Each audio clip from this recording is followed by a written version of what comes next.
Miss হবে না আপনার পছন্দের টিভি শো। দেখুন জি5 অ্যাপে একদম ফ্রি।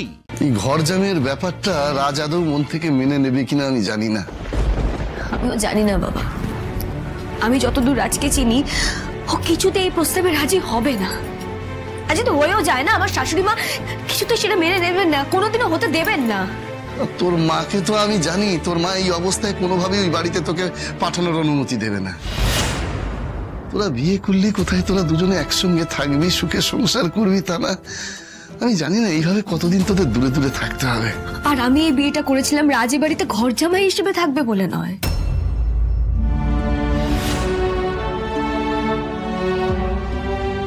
ভেবেছিলাম দুজনের একটা সুন্দর সংসার হবে, একটা ছোট্ট সংসার, দুজনে হাতে হাত রেখে জীবনের প্রত্যেকটা লড়াই একসঙ্গে লড়বো। দেখো সেসব কিছুই না হয়ে দুম করে মার এরকম একটা প্রস্তাবে আমি নিজেই কনভিন্সড হই। আমি রাজকে কি করে কনভিন্স করবো, আর কেনই বা করবো বাবা? ভবিষ্যতের ভালোর জন্য অনেক সময় নিজেদের মতামতগুলোকে দূরে সরিয়ে রাখতে হয় মা। দেখ এখন যা সিচুয়েশন, তাতে রাজের সঙ্গে তো তোকে এই নিয়ে কথা বলতেই হবে। অবশ্য আমি আরো একটা বিষয় ভাবছিলাম বাবা, মানে রাজ যদি এ বাড়িতে কটা দিন এসে থাকে তাহলে বরং একদিক থেকে ভালোই হবে। মা ওকে আরো কাছ থেকে দেখবে, চিনতে পারবে, বুঝতে পারবে। মাকে বোঝানোটা হয়তো আরো বেশি সহজ হয়ে উঠবে। কি বলো তুমি? এইটা তুই ঠিক কথা বলেছিস। দেখ মা, আমি এই বিয়েটা তোর সিদ্ধান্তের উপর ছেড়ে দিয়েছিলাম বলে কষ্ট পেলেও এই বিয়েটা মেনে নিতে আমার সমস্যা হয়নি, কিন্তু তোর মা তো সমস্যা হচ্ছে।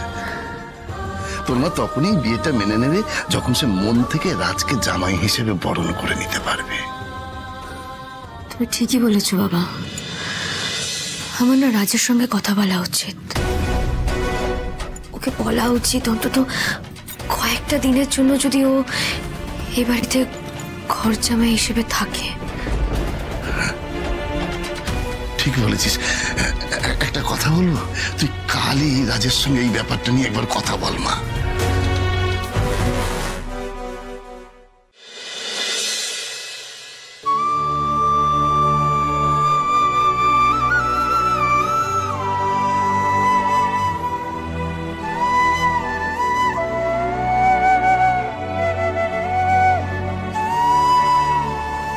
আজ অল ইন্ডিয়া ডান্স কম্পিটিশনের অডিশন। আমি জানি রাজ যা চাইছে ভালোর জন্যই চাইছে। যদি একবার এই কম্পিটিশনটা জিততে পারি তাহলে হয়তো রনির হাত থেকে এই বাড়িটা বাঁচাতে পারবো। কিন্তু তুমি তো জানো ঠাকুর, আমি কখনোই রাতারাতি দম করে কিছু করে ফেলার কথা ভাবতেই পারি না। আর এই কম্পিটিশনে যে জিতবো সেই ভরসাও আমার নেই, তবু এই লড়াইটা লড়তে যাচ্ছি শুধুমাত্র এই বাড়িটার ভালোর কথা ভেবে। তুমি দেখো ঠাকুর, নিজের যোগ্যতায় যেন কিছু করে দেখাতে পারি। তবে দেখো। জি5 ডাউনলোড করুন আর সব এপিসোড দেখুন একদম ফ্রি।